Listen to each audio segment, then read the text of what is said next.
So there's this guy lying in a tent in 1227, dying from a hunting accident. His name is Genghis Khan. He's conquered half the known world, killed millions of people, and established the largest land empire in history. And he's about to make the single dumbest political decision ever. His son Ogde is standing there, looking nervous. The other sons are outside the tent, probably sharpening knives and measuring the throne. Genghis coughs weakly and says, "After I die, you'll hold a Kurultai." "A what?" Ogde asks. "A big meeting where everyone votes on who becomes Khan." That sounds like a terrible idea. It's tradition. Father, you literally invented half our traditions last Tuesday. Maybe you can forget about this one. Lol, good luck, he dies. And the empire immediately begins the slowest, most predictable collapse in history. Now here's the thing. In our timeline, that voting system destroyed the Mongol Empire within 70 years. They held elections, people got mad, civil wars happened, and by 1300 the empire was 4 separate kingdoms that occasionally sent each other passive-aggressive letters. But what if Genghis wasn't an idiot? What if he said, actually voting is dumb? Ogde, you're in charge, your son after you, forever, no takebacks. Well, buckle up, because this doesn't just change Mongolian history, this changes literally everything, and Europe never becomes Europe. Let's rewind. The year's 1227. Genghis Khan is dying in his tent. For context, he's just been on a hunting trip and his horse decided to let him be the first human to fly. Genghis was thrown off his horse. The greatest conqueror in history defeated by a horse. His sons are gathered. Jochi, Chagatai, Ogedei, and Tolui. These 4 men will eventually tear the empire apart fighting over who's in charge. But here's what actually happened in real history.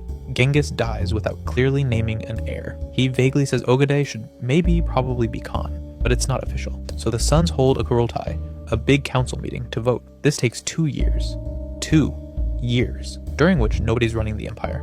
Conquests stop, administration halts. It's like if a company's CEO died and everyone just stopped working for 2 years to argue about the new CEO. Finally, Ogedei became Khan in 1229. Great, the empire is back on track. Then Ogedei died in 1241. The Mongols are literally in the middle of conquering Europe. They've crushed Poland, they've destroyed Hungary. Vienna is 3 days away. The Europeans are writing their wills. Then a messenger arrives. The Khan is dead. Everyone has to come back to Mongolia to vote. Batu Khan, who's leading the invasion, looks at Vienna on the horizon. Then at the messenger. Then back at Vienna. "We have to leave," he asks. "Yes, right now. Yes, we're winning. I know. We're 3 days from Vienna. I understand, sir. This is the dumbest rule we've ever had. Would you like to file a complaint?" "With who? The Khan is dead." So Batu turns his entire army around. The Europeans can't believe their luck. They thought God saved them. Nope. Just bad Mongol election laws. But what if Genghis wasn't stupid? Let's go back to that tent in 1227. Genghis is dying. Ogedei is there, and this time, Genghis has an idea. "Ogedei," Genghis says weakly. "Yes, father. I'm changing the rules. No more Kurultai, no more voting. You're the heir, your eldest son after you, then his eldest son, forever." Ogedei blinks, "But father, the Kurultai is tradition. The Kurultai is stupid," Genghis interrupts. "Every time we vote on something, someone gets murdered. I've conquered from Korea to Persia. I'm not letting my idiot grandchildren vote it away because they can't agree on lunch." "That's actually very reasonable." "I know. Now write this down before I die. And tell your brother Chagatai he's not getting the throne. He's going to be upset. He's always upset. That's why he's not Khan material. He has the emotional stability of a wet cat." "Should I tell him that specifically?" "No. Just tell him the throne goes to you. Primogeniture, boom. Done. No arguments." "What's primogeniture?" "I just invented it. It means the eldest son inherits. The Europeans do it. Works great for them. The Europeans are weak and divided." "Yes, but they don't have civil wars every time a king dies." "Well, sometimes they do, but less often. The point is, no more voting." Chagatai bursts into the tent 5 minutes later. He's heard rumors. "I heard you're doing something stupid with the succession," he says. "Ogedei is the heir," Genghis says flatly. "It's decided." "What? We're supposed to vote." "Not anymore. This is outrageous. I demand a Kurultai." "Chagatai, there's not going to be a Kurultai. That's the whole point. I want a recount." "There was no count. That's literally the entire idea. This is tyranny. I conquered half of Asia. What did you think this was, a democracy?" "I'm telling mother. Your mother already agreed to this. She thinks you're annoying too." Chagatai storms out. He'll sulk for years, but he won't rebel.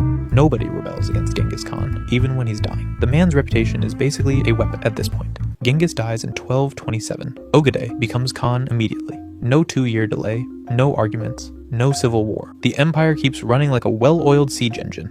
1241 rolls around.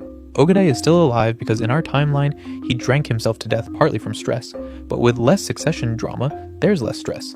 Less stress means less drinking. He's still drinking, this is the Mongols we're talking about, but not death by alcohol poisoning levels. The Mongols are invading Europe. They've crushed Poland. Hungary is in ruins. They're approaching Vienna.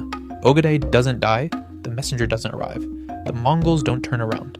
They keep going. A Viennese guard is on the city walls watching the Mongol army approach. They're not leaving, he says to his companion. Why would they leave? The other guard asks. I don't know. I heard they always leave. Something about elections? Elections. Don't ask me. I'm just hoping they leave. They're setting up siege equipment. Okay, so probably not leaving. Probably not. Vienna falls in 3 weeks. The Holy Roman Emperor is writing very concerned letters. The Pope is praying intensely. None of it matters.